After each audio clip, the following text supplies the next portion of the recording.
Dear viewers अस्सलामु अलैकुम। English में एक पेरा वर्ड्स है QUITE और QUIET।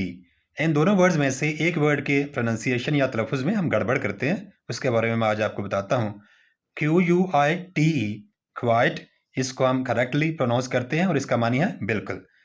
QUIET इसको हम मिस प्रोनाउंस करते हैं, इसको पढ़ा जाना चाहिए क्वाइट। QUIET क्वाइट और इसका मानी है खामोश। तो आइंदा से आपने QUITE को क्वाइट पढ़ना है, जबकि QUIET को क्वाइट पढ़ा जाता है, जिसका मानी होता है खामोश। इंग्लिश टिप्स के नेक्स्ट वीडियो तक मुझे इजाज़त दीजिए। अल्लाह हाफिज़, टेक केयर।